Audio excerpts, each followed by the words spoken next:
Wow! ತುಂಬ ಚೆನ್ನಾಗಿರೋ chicken biryani ready ಆಯಿತು. ಟೇಸ್ಟ್ ಅಂತೂ ಸೂಪರ್ ಆಗಿತ್ತು. ಹಾಯ್, ಎಲ್ಲರಿಗೂ ನಮಸ್ಕಾರ. ಮಾತಿರೆಗ್ಲ ಸೊಲ್ಮೈ. Welcome back to my YouTube channel. ಇವತ್ತಿನ ಬ್ಲಾಗಲ್ಲಿ ಒಂದು ಸ್ಪೆಷಲ್ ಚಿಕನ್ ಬಿರಿಯಾನಿ ಮಾಡಿ ತೋರಿಸ್ತಾ ಇದ್ದೀನಿ.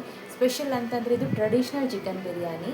ಜಾಸ್ತಿ ಮಸಾಲ ಇಲ್ಲದೆ, ಯಾವುದೇ ರೆಡಿಮೇಡ್ ಮಸಾಲ ಪೌಡ್ರ್ ಇಲ್ಲದೆ, ಮನೆಯಲ್ಲೇ ಸಿಗುವಂಥ ಕೆಲವೊಂದು ಇಂಗ್ರೀಡಿಯೆಂಟ್ಸಿಂದ ಈ ಬಿರಿಯಾನಿನ ಯಾವ ಥರ ಮಾಡೋದು ಅಂತ ಹೇಳ್ಕೊಡ್ತೀನಿ. ನಿಮಗೂ ಈ ಬಿರಿಯಾನಿ ಖಂಡಿತವಾಗ್ಲೂ ಇಷ್ಟ ಆಗುತ್ತೆ. ಇಷ್ಟ ಆದರೆ ಲೈಕ್, ಶೇರ್ ಆ್ಯಂಡ್ ಕಮೆಂಟ್ ಮಾಡೋದನ್ನ ಮರಿಬೇಡಿ. ನೀವು ಇನ್ನೂ ನನ್ನ ವೀಡಿಯೋನ ಸಬ್ಸ್ಕ್ರೈಬ್ ಮಾಡದೆ ನೋಡ್ತಿದ್ರೆ ಪ್ಲೀಸ್ ಸಬ್ಸ್ಕ್ರೈಬ್ ಮಾಡಿ. ವಿಡಿಯೋ ಕೆಳಗೆ ಬರ್ತಿರೋ ಸಬ್ಸ್ಕ್ರೈಬ್ ಬಟನ್ನ ಪ್ರೆಸ್ ಮಾಡಿ. ನಾನು ಇತ್ತೀಚೆಗಷ್ಟೇ ವಿಡಿಯೋ ಮಾಡೋದಕ್ಕೆ ಸ್ಟಾರ್ಟ್ ಮಾಡಿರೋದು. ನೀವು ಚೆನ್ನಾಗಿ ರೆಸ್ಪಾನ್ಸ್ ಮಾಡ್ತಾ ಇದ್ದೀರಾ, ಆದರೆ ತುಂಬ ಜನ ಇನ್ನೂ ಸಬ್ಸ್ಕ್ರೈಬ್ ಮಾಡ್ತಾ ಇಲ್ಲ. ಹಾಗಾಗಿ ಪ್ಲೀಸ್ ಸಬ್ಸ್ಕ್ರೈಬ್ ಮಾಡಿಬಿಟ್ಟು ವಿಡಿಯೋನ ನೋಡಿ. ಬನ್ನಿ ಇವಾಗ ಬಿರಿಯಾನಿ ಯಾವ ರೀತಿ ಮಾಡೋದು ಅಂತ ನೋಡೋಣ. ಮೊದಲಿಗೆ ಒಂದು ಪ್ಯಾನ್ ಬಿಸಿಗಿಟ್ಕೊಂಡು ದೊಡ್ಡ ಸ್ಪೂನಲ್ಲಿ 1.5 ಸ್ಪೂನಷ್ಟು ಧನಿಯಾ ಬೀಜ ಹಾಕ್ಕೊಂಡಿದ್ದೀನಿ. ಗ್ಯಾಸ್ನ ಮೀಡಿಯಮ್ ಫ್ಲೇಮಲ್ಲಿ ಇಟ್ಕೊಂಡು ಇದನ್ನ ಫ್ರೈ ಮಾಡಬೇಕು. ವಿಡಿಯೋನ ಎಲ್ಲೂ ಸ್ಕಿಪ್ ಮಾಡದೆ ನೋಡಿ, ಇಲ್ಲಾಂದರೆ ಯಾವುದಾದ್ರೂ ಇಂಗ್ರೀಡಿಯೆಂಟ್ಸ್ ಹಾಕೋದು ನಿಮಗೆ ಮಿಸ್ ಆಗ್ಬೋದು. ನೋಡಿ, ಇದು ಸ್ವಲ್ಪನೇ ಕಲರ್ ಚೇಂಜ್ ಆಗ್ತಾ ಬಂದಿದೆ. ಇದು ಸ್ವಲ್ಪ ಕಲರ್ ಚೇಂಜ್ ಆದಮೇಲೆ ಇದಕ್ಕೆ ಒಂದು ಅರ್ಧ ಸ್ಪೂನಷ್ಟು ಜೀರಿಗೆ ಹಾಕ್ಕೊಂಡಿದ್ದಾರೆ. ಇವಾಗ ಇದನ್ನು ಚೆನ್ನಾಗಿ ಫ್ರೈ ಮಾಡ್ಕೋಬೇಕು. ಈಗ ಇದಕ್ಕೆ 1 ಸ್ಟಾರ್ ಅನೀಸ್, 2.5 ಇಂಚಷ್ಟು ಉದ್ದದ ಚಕ್ಕೆ, 7-8 ಲವಂಗ, ಅರ್ಧ ಸ್ಪೂನಷ್ಟು ಕಾಳು ಮೆಣಸು ಹಾಕೋಬೇಕು.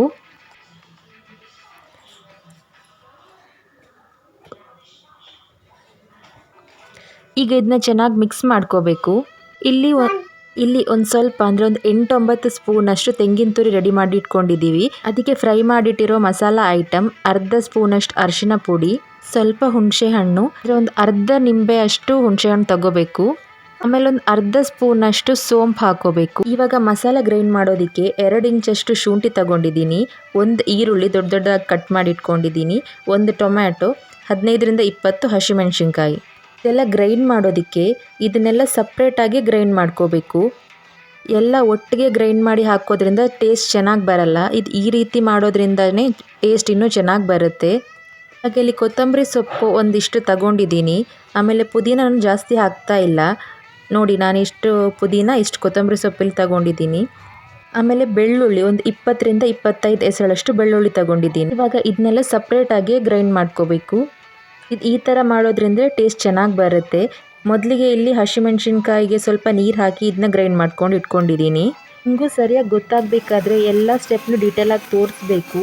ಹಾಗಾಗಿ ವಿಡಿಯೋ ಸ್ವಲ್ಪ ಜಾಸ್ತಿ ಉದ್ದ ಆಗಿದೆ. ಹಸಿಮೆಣಸಿನ್ಕಾಯಿ ಪೇಸ್ಟ್ ರೆಡಿ ಆಯಿತು.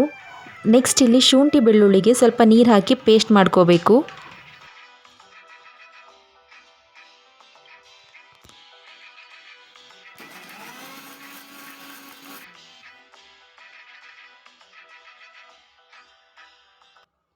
ಈಗ ಕೊತ್ತಂಬರಿ ಪುದೀನಾನು ಸಪ್ರೇಟಾಗಿ ನೀರು ಹಾಕಿ ಪೇಸ್ಟ್ ಮಾಡ್ಕೋಬೇಕು.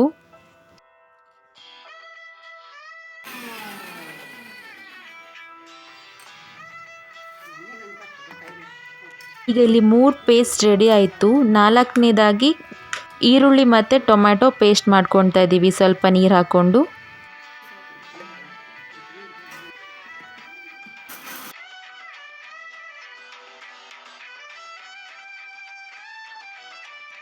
ಎಲ್ಲನೂ ಸಪ್ರೇಟಾಗಿ ಪೇಸ್ಟ್ ಮಾಡ್ಕೊಂಡಿರೋದ್ರಿಂದ ಟೇಸ್ಟ್ ತುಂಬ ಚೆನ್ನಾಗಿ ಬರುತ್ತೆ. ಈಗ ತೆಂಗಿನ ತುರಿ ಮತ್ತು ಹುರಿದಿರೋ ಮಸಾಲಾನ ಸ್ವಲ್ಪನೇ ನೀರು ಹಾಕಿ ಪೇಸ್ಟ್ ಮಾಡ್ಕೋಬೇಕು. ಈ ಥರ ತೆಂಗಿನ ತುರಿ ಹಾಕಿ ಮಾಡೋದ್ರಿಂದ ಟೇಸ್ಟು ಚೆನ್ನಾಗಿ ಬರುತ್ತೆ. ಆಮೇಲೆ ಗ್ರೇವಿನೂ ಸ್ವಲ್ಪ ತಿಕ್ಕಾಗಿ ಸಿಗುತ್ತೆ. ಇಲ್ಲಿ ಎಲ್ಲನೂ ಸಪ್ರೇಟಾಗಿ ಗ್ರೈಂಡ್ ಮಾಡ್ಕೊಳ್ಳೋದಕ್ಕೆ ಸ್ವಲ್ಪ ಟೈಮ್ ತಗೊಳ್ಳುತ್ತೆ. ಇದಾದಮೇಲೆ ಬಿರಿಯಾನಿ ಬೇಗನೆ ರೆಡಿ ಮಾಡ್ಕೊಬೋದು. ಇಲ್ಲಿ 5 ಥರದ ಪೇಸ್ಟ್ ರೆಡಿ ಆಯಿತು. ಬಿರಿಯಾನಿ ಮಾಡೋದಕ್ಕೆ ಒಳ್ಳೆ ಕ್ವಾಲಿಟಿ ಬಾಸ್ಮತಿ ರೈಸ್ ತಗೋಬೇಕು. ನಾನಿಲ್ಲಿ ಬಾಸ್ಮತಿ ಗೋಲ್ಡ್ ರೈಸ್ ಅಂತ ತಗೊಂಡಿದ್ದೀನಿ. ಈ ರೈಸ್ ಬೇಗನೆ ಪುಡಿ ಆಗಲ್ಲ. ಇಲ್ಲಿ 1 kg ಚಿಕನ್ನ ಕ್ಲೀನ್ ಮಾಡ್ಕೊಂಡು ಇಟ್ಕೊಂಡಿದ್ದೀನಿ. ಈ ಬಿರಿಯಾನಿಗೆ 1 kg chicken, 1 kg basmati rice, 1 kg ಈರುಳ್ಳಿ ತಗೊಂಡಿದ್ದೀನಿ. ಇಲ್ಲಿ 6 ಈರುಳ್ಳಿನ ಉದ್ದುದ್ದಕ್ಕೆ ಹಚ್ಕೊಂಡಿದ್ದೀನಿ. ಇದನ್ನ ಎಣ್ಣೆ ಹಾಕ್ಕೊಂಡು ಫ್ರೈ ಮಾಡ್ಕೊತಾ ಇದ್ದೀನಿ. ಇದನ್ನು ಮೀಡಿಯಮ್ ಫ್ಲೇಮಲ್ಲಿ ಗೋಲ್ಡನ್ ಬ್ರೌನ್ ಕಲರ್ ಬರೋ ಅಷ್ಟು ಫ್ರೈ ಮಾಡ್ಕೋಬೇಕು. ನಿಮಗೆ ಬೇಕಿದ್ರೆ ನೀವು ಆಯಿಲಲ್ಲಿ ಡೀಪ್ ಫ್ರೈನೂ ಮಾಡ್ಕೋಬೋದು. ಇದು ಬಿರಿಯಾನಿ ದಮ್ ಮಾಡಬೇಕಾದ್ರೆ ಮೇಲ್ಗಡೆಯಿಂದ ಹಾಕ್ಕೊಳ್ಳೋದು. ಇದಿಷ್ಟು ಕಲರ್ ಬಂದರೆ ಸಾಕು. ಈಗ ದ್ರಾಕ್ಷಿ ಗೋಡಂಬಿ ಫ್ರೈ ಮಾಡೋದಕ್ಕೆ ತುಪ್ಪ ಬಿಸಿಗಿಟ್ಕೊಂಡಿದ್ದೀನಿ. ಇಲ್ಲೊಂದು 50 ಗ್ರಾಮ್ ಆಗೋಷ್ಟು ದ್ರಾಕ್ಷಿ, 50 ಗ್ರಾಮ್ ಆಗೋಷ್ಟು ಗೋಡಂಬಿನ ಫ್ರೈ ಮಾಡ್ಕೊತಾ ಇದ್ದೀವಿ. ಇದಿಷ್ಟು ಕಲರ್ ಬಂದರೆ ಸಾಕು, ಇನ್ನು ತುಂಬ ಹೊತ್ತು ಬಿಟ್ಟರೆ ಅದು ಕಪ್ಪಾಗಿಬಿಡುತ್ತೆ. ಇದನ್ನ ಆವಾಗಲೇ ಫ್ರೈ ಮಾಡಿಟ್ಟಿರೋ ಆನಿಯನ್ ಜೊತೆ ಹಾಕ್ಕೊಳ್ತಾ ಇದ್ದೀನಿ.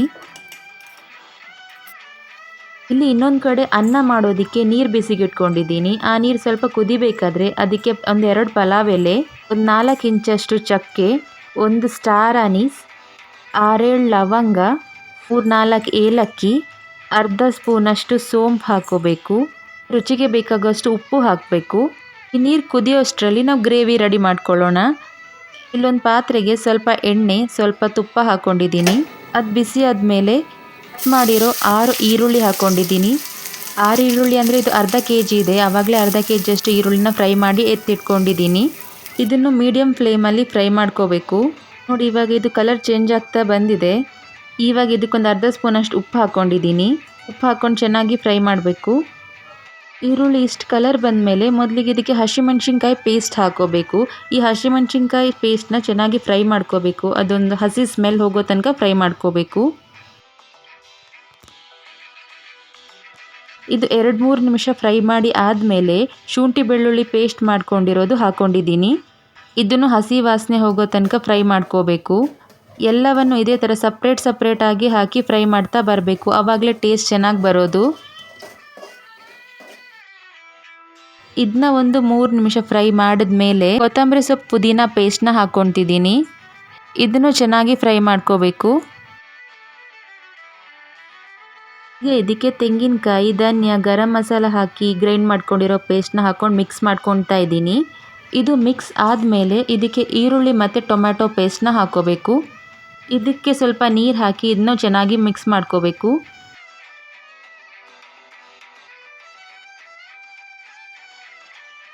ಇವಾಗ ಈ ಮಸಾಲ ಕುದಿಯೋದಕ್ಕೆ ಸ್ಟಾರ್ಟ್ ಆಗಿದೆ. ಇವಾಗ ಇದಕ್ಕೆ 1 kg ಅಷ್ಟು ಚಿಕನ್ನ ಹಾಕ್ಕೊತಾ ಇದ್ದೀನಿ. ಎಲ್ಲವನ್ನು ಸರಿಯಾಗಿ ಮಿಕ್ಸ್ ಮಾಡಿಕೊಂಡು ಉಪ್ಪೇನಾದರೂ ಬೇಕಿದ್ರೆ ಇವಾಗ ಆ್ಯಡ್ ಮಾಡ್ಕೋಬೇಕು. ನಾವಿಲ್ಲಿ ಎಕ್ಸ್ಟ್ರಾ ಗರಂ ಮಸಾಲ ಅಥವಾ ಬಿರಿಯಾನಿ ಮಸಾಲ ಯಾವುದು ಆ್ಯಡ್ ಮಾಡಿಲ್ಲ. ಇಷ್ಟೇ ಮಸಾಲದಿಂದ ತುಂಬ ಟೇಸ್ಟ್ ಚೆನ್ನಾಗಿ ಬರುತ್ತೆ ಬಿರಿಯಾನಿ. ಇದಕ್ಕೆ ಜಾಸ್ತಿ ನೀರು ಹಾಕೋಬಾರ್ದು. ಜಾಸ್ತಿ ನೀರು ಹಾಕ್ಕೊಂಡ್ರೆ ಆಮೇಲೆ ದಮ್ಮಿಗಿಡಬೇಕಾದ್ರೆ ಅನ್ನ ಪಿಚ್ಚಿಯಾಗಿ ಬರುತ್ತೆ. ಇದು ಇವಾಗ ಒಂದು ಸೈಡಲ್ಲಿ ಬೇಯ್ತಾ ಇರಲಿ. ಇವಾಗ ಅನ್ನಕ್ಕಿಟ್ಟಿರೋ ನೀರು ಕುದೀತಾ ಇದೆ. ಈಗ ಇದಕ್ಕೆ ತೊಳೆದಿಟ್ಟಿರೋ ಬಾಸ್ಮತಿ ರೈಸ್ನ ಹಾಕೋಬೇಕು. ಬಿರಿಯಾನಿಗೆ ಯಾವಾಗಲೂ ಉದ್ರುದ್ರಾಗಿ ಅನ್ನ ಮಾಡ್ಕೋಬೇಕು. ಅನ್ನ ಮಾಡೋದನ್ನು ತುಂಬ ಇಂಪಾರ್ಟೆಂಟ್ ಆಗುತ್ತೆ. ಅನ್ನ ತುಂಬ ಬೆಂದು ಹೋದರೆ ಬಿರಿಯಾನಿ ಚೆನ್ನಾಗಿ ಬರಲ್ಲ. ಅದಕ್ಕೆ ಬಿರಿಯಾನಿಗೆ ಅನ್ನಕ್ಕಿಡಬೇಕಾದ್ರೆ ನಾವು ಅಲ್ಲೇ ಇರಬೇಕು. ಪದೇ ಪದೇ ನೋಡ್ತಾ ಇರಬೇಕು ಅನ್ನ ಆಗಿದೆಯಾ ಅಂತ. ಈ ಅನ್ನ 75% ಅಷ್ಟು ಮಾತ್ರ ಬೆಂದರೆ ಸಾಕು. ಉಳಿದಿರೋದು ನಾವು ದಮ್ಗಿಡ್ತೀವಲ್ವ, ಆವಾಗ ಚೆನ್ನಾಗಿ ಬೇಯುತ್ತೆ. ಇಲ್ಲಿ ಚಿಕನ್ ಇನ್ನೂ ನೀರು ಬಿಟ್ಕೊಂಡಿದೆ. ಇನ್ನೊಂದು ಸ್ವಲ್ಪ ಡ್ರೈ ಆಗಬೇಕು. ಆ ಗ್ಯಾಪಲ್ಲಿ ಅನ್ನನೂ ಚೆಕ್ ಮಾಡ್ತಾ ಇದ್ದೀನಿ.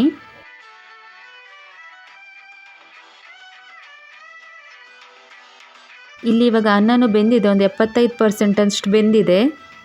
ಇವಾಗ ಇದರ ನೀರನ್ನ ಸೋಸ್ಕೋಬೇಕು.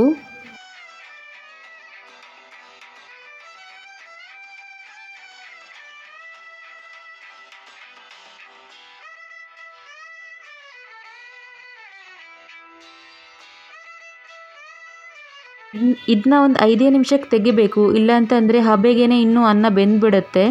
ಈ ಥರ ಒಂದು ಅಗಲ ಪಾತ್ರೆನಲ್ಲೆಲ್ಲ ಹರಡ್ಕೋಬೇಕು. ಈಗ ಇಲ್ಲಿ ಬಿರಿಯಾನಿಗೆ ಎಲ್ಲೋ ಫುಡ್ ಕಲರ್ ರೆಡಿ ಮಾಡ್ಕೊತಾ ಇದ್ದೀನಿ. ಒಂದು ಬೌಲ್ಗೆ ಮೊಸರು ಹಾಕ್ಕೊಂಡಿದ್ದೀನಿ. ನೀವು ಮೊಸರು ಅಥವಾ ಹಾಲು ಏನು ಬೇಕಿದ್ರೂ ತಗೊಳ್ಳಿ. ಅದಕ್ಕೆ ಎಲ್ಲೋ ಫುಡ್ ಕಲರ್ ಹಾಕ್ಕೊತಾ ಇದ್ದೀನಿ.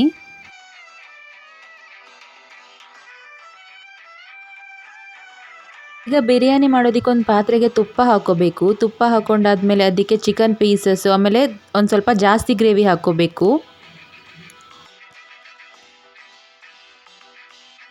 ನೆಕ್ಸ್ಟ್ ಲೇಯರ್ ರೈಸ್ ಹಾಕ್ಕೊತಾ ಇದ್ದೀವಿ.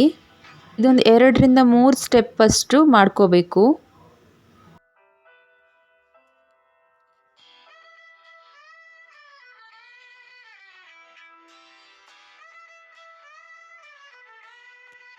ಅನ್ನ ಹಾಕೊಂಡ್ಮೇಲೆ ಇದಕ್ಕೆ ಫ್ರೈ ಮಾಡಿರುವ ಈರುಳ್ಳಿ, ಗೋಡಂಬಿ ಹಾಗೂ ದ್ರಾಕ್ಷಿನ ಹಾಕ್ಕೊತಾ ಇದ್ದೀವಿ.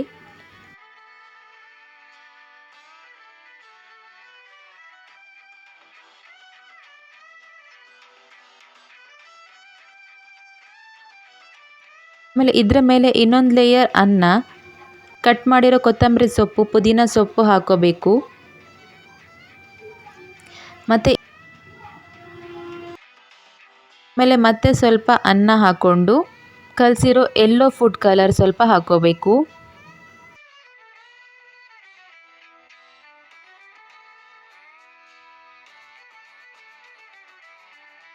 ಇದಾದಮೇಲೆ ಇದಕ್ಕೆ ಚಿಕನ್ ಪೀಸಸ್ಸು ಆಮೇಲೆ ಚಿಕನ್ ಗ್ರೇವಿನ ಸ್ವಲ್ಪ ಹಾಕೋಬೇಕು. ಮತ್ತು ಇದರ ಮೇಲೆ ಅನ್ನ ಹಾಕಬೇಕು.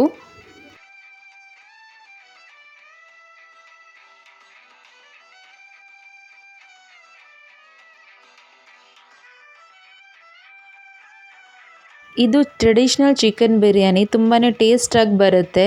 ಈಗ ಇದಕ್ಕೆ ಮತ್ತೆ ಈರುಳ್ಳಿ, ಗೋಡಂಬಿ, ದ್ರಾಕ್ಷಿನ ಹಾಕ್ಕೊಂಡಿದ್ದೀನಿ. ನೆಕ್ಸ್ಟ್ ಮತ್ತೆ ಒಂದು ಲೇಯರ್ ಅನ್ನ ಹಾಕ್ಕೊಳ್ತಾ ಇದ್ದೀನಿ.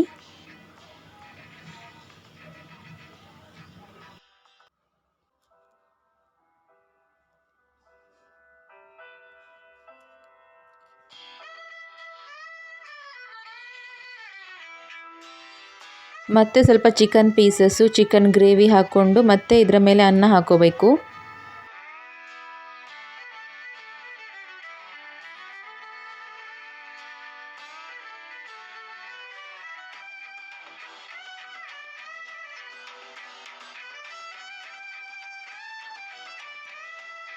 ಈಗ ಇದಕ್ಕೆ ಯೆಲ್ಲೋ ಫುಡ್ ಕಲರ್, ಆಮೇಲೆ 3-4 ಸ್ಪೂನಷ್ಟು ತುಪ್ಪ ಹಾಕ್ಕೋಬೇಕು.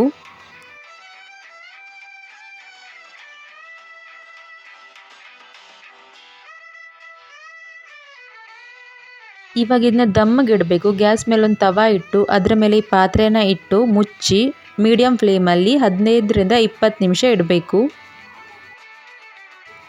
ಇವಾಗ 20 ನಿಮಿಷ ಆಗಿದೆ. ಇಲ್ಲಿ ನಮ್ಮ ಬಿರಿಯಾನಿ ತುಂಬ ಚೆನ್ನಾಗಿ ಬಂದಿದೆ. ತುಂಬ ಟೇಸ್ಟಿಯಾಗಿ ಬರುತ್ತೆ ಈ ಬಿರಿಯಾನಿ. ನಿಮ್ಗೆ ತುಂಬ ಟೈಮ್ ತಗೊಳುತ್ತಂತ ಅನ್ನಿಸ್ಬೋದು, ಆದರೆ ಎಲ್ಲ ಪೇಸ್ಟ್ನ ರೆಡಿ ಮಾಡಿ ಇಟ್ಕೊಂಡ್ರೆ ಬೇಗನೆ ಬಿರಿಯಾನಿ ರೆಡಿ ಆಗುತ್ತೆ. ಅನ್ನನೂ ಕರೆಕ್ಟಾಗಿ ಬೆಂದಿದೆ. ಅದಕ್ಕೆ ನೀವು ಅನ್ನ ಮಾಡ್ಕೋಬೇಕಾದ್ರೆ ಪದೇ ನೋಡ್ತಾ ಇರಬೇಕು. ಅನ್ನ ತುಂಬ ಬೇಯಿಸಿಬಿಟ್ರೆ ಅದು ಗಂಜಿ ಥರ ಆಗಿಬಿಡುತ್ತೆ, ಆಮೇಲೆ ಬಿರಿಯಾನಿ ಚೆನ್ನಾಗಿ ಬರಲ್ಲ. ನೋಡಿ, ಇಲ್ಲಿ ಕಬಾಬ್, ಆನಿಯನ್ ಮತ್ತು ರೈತ ಜೊತೆ ನನ್ನ ಬಿರಿಯಾನಿ ರೆಡಿಯಾಗಿದೆ. ಎಲ್ಲ ಕರೆಕ್ಟಾಗಿತ್ತು, ಟೇಸ್ಟು ತುಂಬ ಚೆನ್ನಾಗಿತ್ತು. ಚಿಕನ್ನು ಕರೆಕ್ಟಾಗಿ ಬೆಂದಿದೆ, ಅನ್ನನೂ ಕರೆಕ್ಟಾಗಿ ಉದ್ರುದ್ರಾಗಿ ಬಂದಿದೆ. ಇದು ನಮ್ಮ ಮನೆಯಲ್ಲಿ ನಮ್ಮ ಅತ್ತೆ ಮಾಡುವಂಥ ಬಿರಿಯಾನಿ. ನೀವು ಇದನ್ನ ಒಂದ್ಸಲ ಟ್ರೈ ಮಾಡಿ, ತುಂಬ ಚೆನ್ನಾಗಿರುತ್ತೆ ಇದು. ನಿಮ್ಮ ಮನೆಯಲ್ಲೂ ಎಲ್ರಿಗೂ ಇಷ್ಟ ಆಗುತ್ತೆ. ಈ ರೆಸಿಪಿ ಇಷ್ಟ ಆಯಿತು ಅಂತ ಅಂದ್ಕೊಳ್ತೀನಿ. ಇಷ್ಟ ಆಗಿದ್ದರೆ ನನ್ನ ಚಾನಲ್ನ ಸಬ್ಸ್ಕ್ರೈಬ್ ಮಾಡಿ, ಹಾಗೆ ಲೈಕ್ ಮಾಡಿ, ಶೇರ್ ಮಾಡಿ, ಕಮೆಂಟ್ ಮಾಡಿ. Thanks for watching.